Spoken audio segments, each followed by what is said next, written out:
Es que quiero compartir con ustedes algo porque estaba leyendo que en el mundo, en los últimos 2 años, ha habido un aumento impresionable en lo que es impresionante, en lo que tiene que ver con suicidios en todo el mundo, de personas muy jóvenes, incluso adolescentes y niños.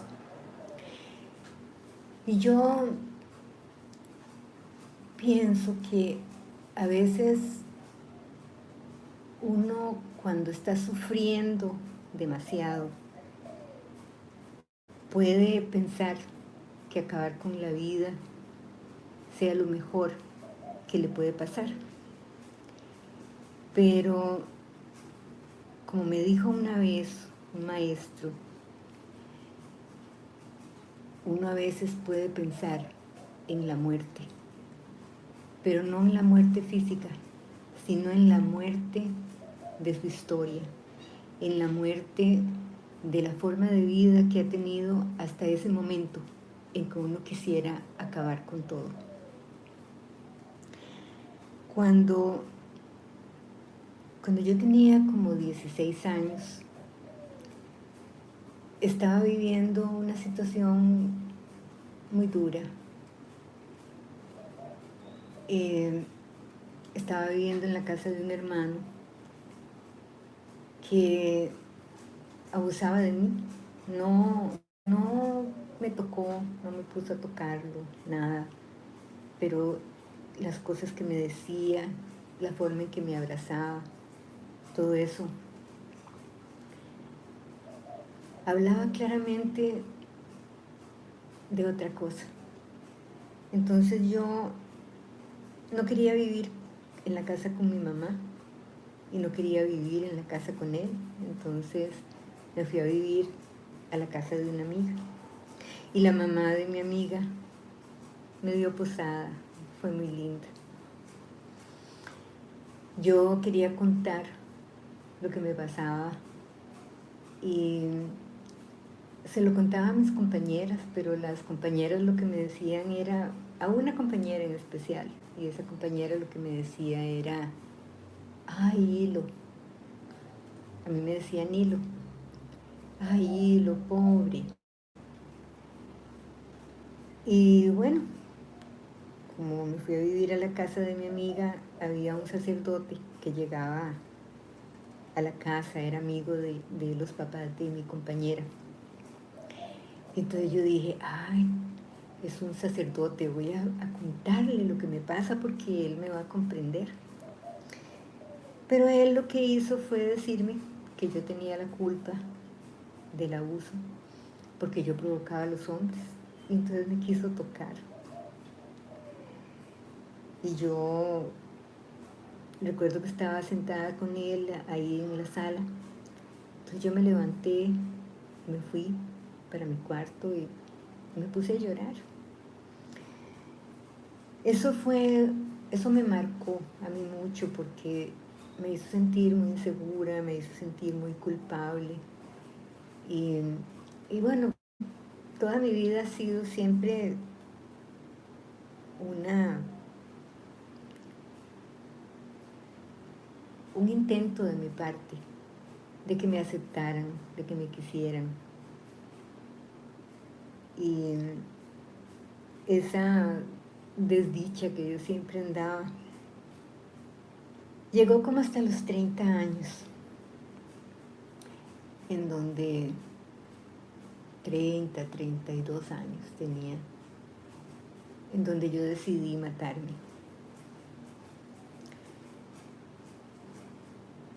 Pero escogí contárselo a mi maestro de filosofía hermética, del que yo hablo mucho, John de Abate. Y John me dijo, mira, Ileana, yo te entiendo, yo entiendo lo que estás sintiendo, entiendo por lo que estás pasando. Pero ya tú has escuchado que existe otro tipo de muerte, y es morir a la vida que uno ha tenido y nacer a una vida nueva, esa es la muerte de la iniciación, me dijo. Y yo le decía, pero es que yo me siento demasiado triste, yo siento que yo no hago nada en el mundo, que yo sobro, que nadie me quiere. Y él me dijo, bueno, hagamos una cosa, meditemos juntos, ahora en la noche. Me dice, yo llego a mi casa como a las 11, entonces siéntate a meditar como a las 11 y meditamos juntos. Y te paso energía para que te sientas mejor. Si después de ese tiempo sigues pensando en la muerte, yo no me voy a oponer. Entonces yo me fui para mi casa y como a las 11 de la noche empecé a relajarme, empecé a respirar profundo y entré en meditación, porque yo antes meditaba hasta 3 veces al día. De pronto yo sentí que por aquí me entró una corriente de energía, es lo único que puedo decir, que hizo que yo estirara los brazos y las piernas, y esa corriente entró y salió por los pies. Y yo abrí los ojos y dije, se fue John. Nada más, era la única explicación que había. Me impactó tanto que dije, no, yo no me voy a matar. Yo voy a practicar todas las cosas que a mí me dijeron que hiciera. Entonces, empecé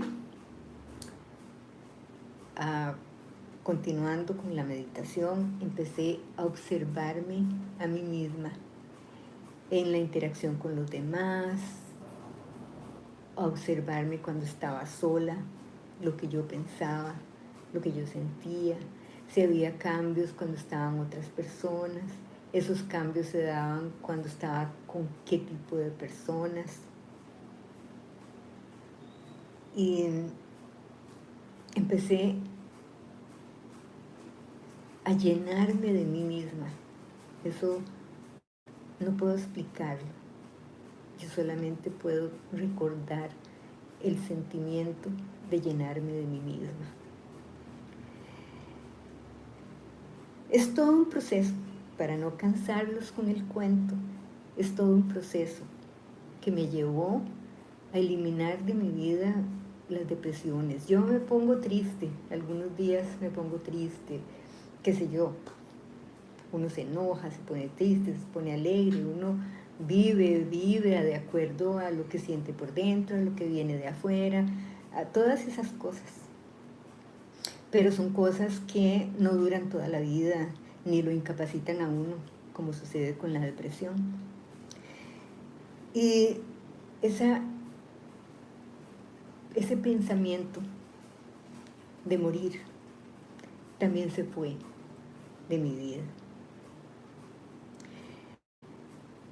Pero hace como 2 días yo había puesto en mi Facebook que mi hermana se había muerto y había puesto una historia en donde yo decía que, bueno, que había escogido recordar a mi hermana en los buenos momentos, que ella, cuando yo nací, ella se dedicó a cuidarme. Entonces yo le decía a mamá, y yo era muy pegada a ella, pero cuando yo tenía como 4 o 5 años, un día yo me levanté y mi hermana no estaba y nadie me dijo nada, entonces fue como un abandono que yo sentí que me marcó mucho. Y fue por esa época en que yo estaba viviendo ese luto por la pérdida de mi hermana, que un hermano abusó de mí. Él me puso a tocarlo, yo tenía 5 años. Eso también me marcó. Entonces fueron 2 abusos los que yo tuve en mi vida de 2 hermanos diferentes. Nunca se lo conté a nadie. Bueno, después sí, pero en ese tiempo yo no lo contaba porque yo me sentía culpable. Cuando estaba pequeñita, como a los 5 años, pues yo no decía nada, pero yo lo incorporé a mi vida como algo que yo me sentía muy sola y eso. Pero bueno, eso que pensé no lo voy a decir ahora. A lo que voy es a lo siguiente. Una amiga que era la que, donde yo había vivido cuando tenía 16 años, me escribió porque vio la publicación. Y bueno, me mandó un mensaje de texto por WhatsApp. Y me pone, ay, Liliana, yo no sabía que en tu vida había habido abuso de tus hermanos y no sé qué. Entonces yo le contesté, sí, hubo abuso y por eso fue que yo me fui a vivir a la casa de tu mamá. Y mucha gente me lastimó cuando yo estaba en el colegio, nadie me entendió, nadie se ocupó de saber qué me pasaba y de pronto me sentí muy enojada. En la noche me acosté y me desperté como a las 4 de la mañana, sin sueño, con una tristeza enorme que yo no sabía qué me pasaba. Estuve 1 hora viendo para el techo, sin dormirme, sin nada. Al día siguiente me sentía tan triste que, bueno, casi ni pude trabajar, estoy terminando un guión para hacer una serie web sobre enfermedades crónicas y no pude empezar ni siquiera el guión del episodio número 3 porque realmente me sentía muy mal. Solo pude hacer unas publicaciones para un cliente que tenía que subirlas y programarlas de la semana y todo, pero no pude hacer nada más, ni siquiera pude ir a correr, me sentía muy mal, me costaba caminar, me costaba todo. Anoche me acosté y me desperté otra vez a las 4 de la mañana y lo que yo decía era, es que me cuesta respirar, es que no puedo respirar. Y yo me senté en la cama y yo decía, no, Ileana, sí, sí poder respirar. Pero me acostaba otra vez y yo decía, ¿y qué pasa si no puedo respirar? Entonces me convertí como en la observadora de mí misma. Y yo me observaba lo que yo sentía, ese miedo de no respirar. Y yo me decía a mí misma, no, Ileana, sí poder respirar, estás respirando, no pasa nada con tu respiración, poder respirar. Acostate, relájate para que te puedas volver a dormir. Y yo me acosté y de pronto yo decía, es que no puedo encontrar palabras, no puedo relajarme porque me da miedo que no pueda respirar. Y de pronto recordé que cuando a mí me pasó lo que me pasó cuando tenía 16 años, me pasaba eso, yo me despertaba en la noche y no podía respirar. Era una desesperación, yo no podía respirar en la casa de mi hermano, yo no podía respirar en el colegio. ¿Qué era eso? ¿Qué era lo que me estaba diciendo mi cuerpo? ¿Qué era lo que me estaba diciendo en la madrugada? Mi cuerpo también. Que yo no podía con la situación que estaba pasando, que esa situación me estaba sobrepasando. Y lo que me pasó en la madrugada fue que yo necesito digerir todo eso que me pasó cuando yo era adolescente, porque es algo que duele, profundamente duele. Entonces leyendo esas noticias o artículos acerca del suicidio, de pronto pienso, quiero compartir esto con alguien que tal vez esté sintiendo que se quiere morir. Y quiero decirle, espera, espera, escúchate, obsérvate. vos sos lo más importante que tenés. Y lo más importante que tenés es tu ser verdadero que está aquí, que tiene que manifestarse. Y las cosas que pasan afuera no son más fuertes que vos. Las cosas que pasan afuera son cosas que nosotros podemos utilizar para crecer y podemos utilizar para transformarnos a nosotros mismos. Esto que me pasó en la madrugada me hizo pensar en la forma que nosotros tenemos de percibir. Y por esa forma de percibir, nosotros creamos historias. A veces nosotros percibimos mal. A veces nosotros pensamos, si alguien nos hizo una cosa, nosotros pensamos que son todas las personas y nos cerramos. Y entonces nos vamos llenando más y más y más de dolor. Pero entonces, si nosotros buscamos ver lo que nos está pasando desde diferentes puntos de vista, vamos a encontrar la solución a lo que nos está pasando. Puede ser que sintamos una soledad muy grande, una soledad que yo puedo entender lo que es. Puede ser que sea una soledad de nosotros mismos, que nos sentimos vacíos de nosotros mismos, o puede ser que no tengamos a nadie, o puede ser que estemos llenos de gente, pero no sabemos cómo comunicarnos, o los demás no saben cómo comunicarse. Las cosas que están pasando en este momento, todas estas restricciones, todo este absurdo de estar alejado de la gente, todo este absurdo del alcohol en gel, de las mascarillas, esos pobres niños que tienen haciendo fila con una distancia así que casi que la maestra lleva 1 metro para medir la distancia que hay entre un alumno y otro. Todas esas cosas nos destruyen. Pero tenemos que aprender a verlas desde otro punto de vista.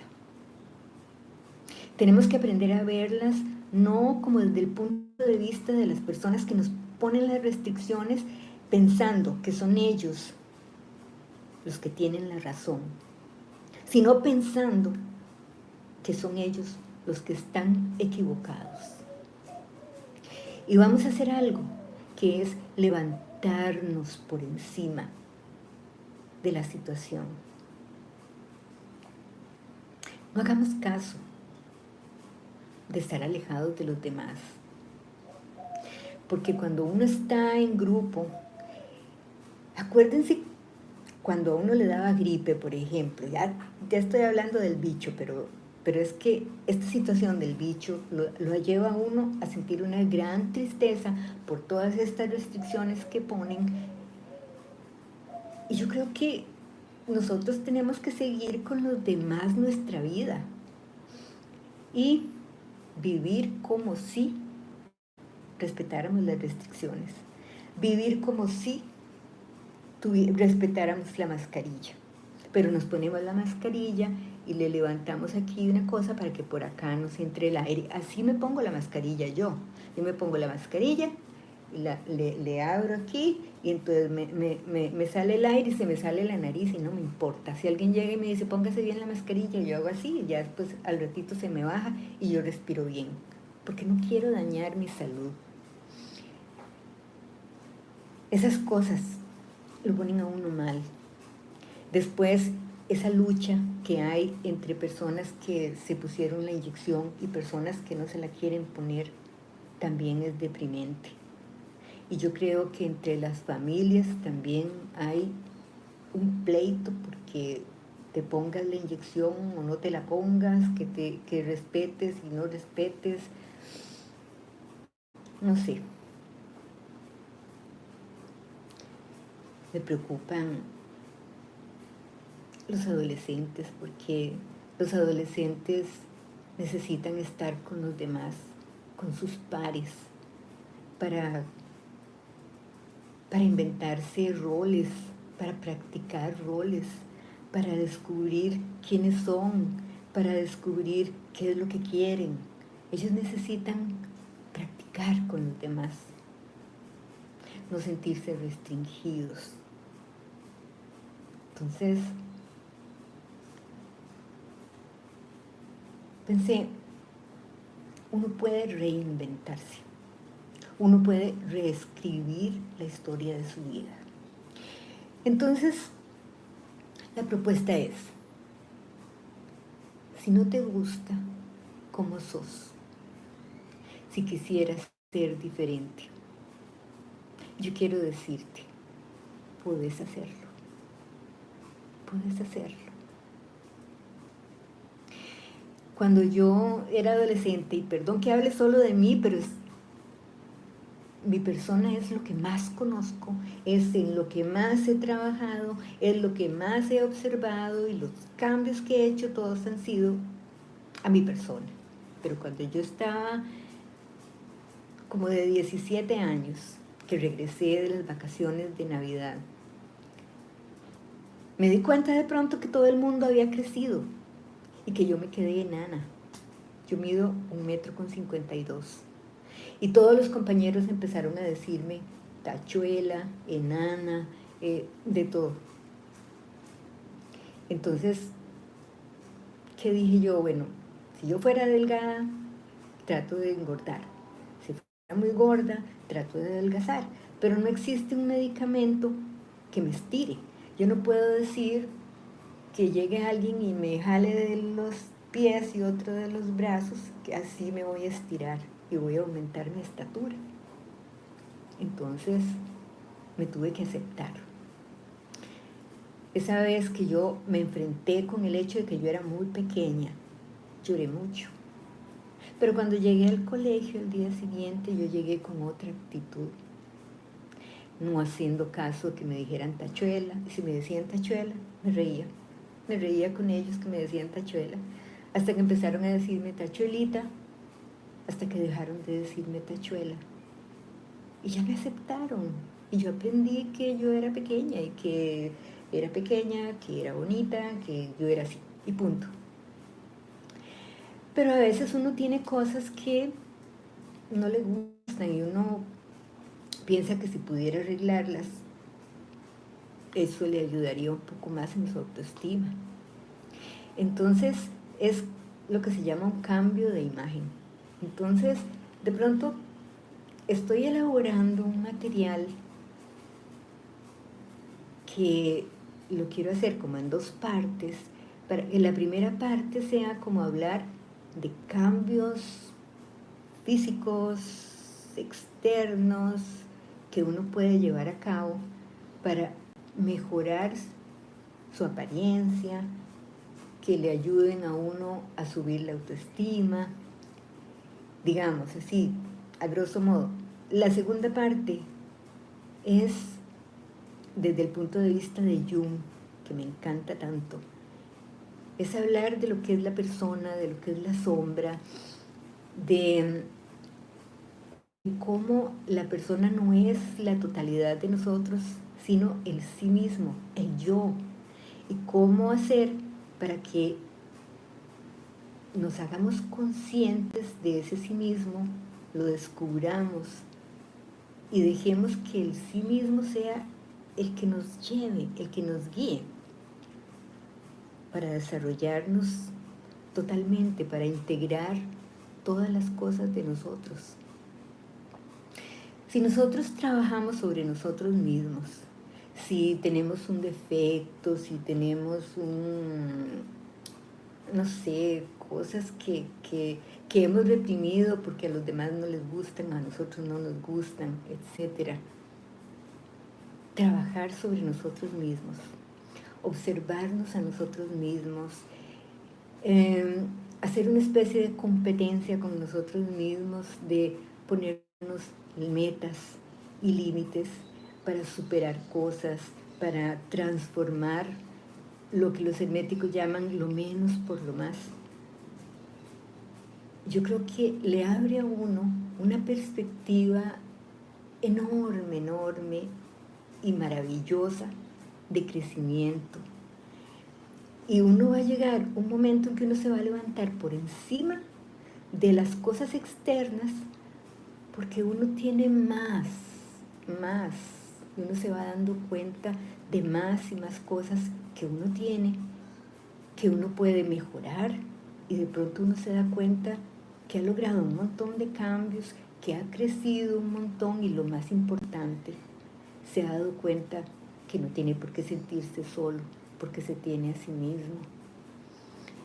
Y cuando uno se tiene a uno mismo y uno aprende a amarse, entonces es tan lindo amar a las demás personas, amar a los animales, amar a los árboles, qué sé yo, pero sin ponernos así como muy ecológicos, muy la tendencia actual de que se quiere más a un perrito que a un chiquito. Las demás personas son muy importantes. Ponernos en los zapatos de la otra persona es algo importante, porque si nos ponemos en los zapatos de la otra persona, vamos a entender cómo percibe el mundo el otro y vamos a entender sus actuaciones. Y si son personas que nos han hecho un daño en el pasado, entonces nos ponemos en los zapatos de esa persona y vamos a percibir cómo percibió esa persona la situación que te hizo daño.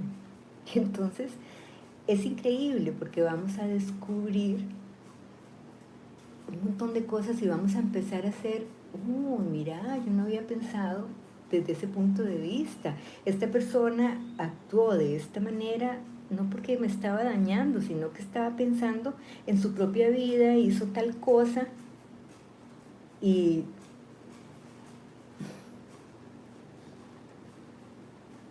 no sé qué pasó, creo que se me va a acabar la batería, pero dejémoslo hasta aquí.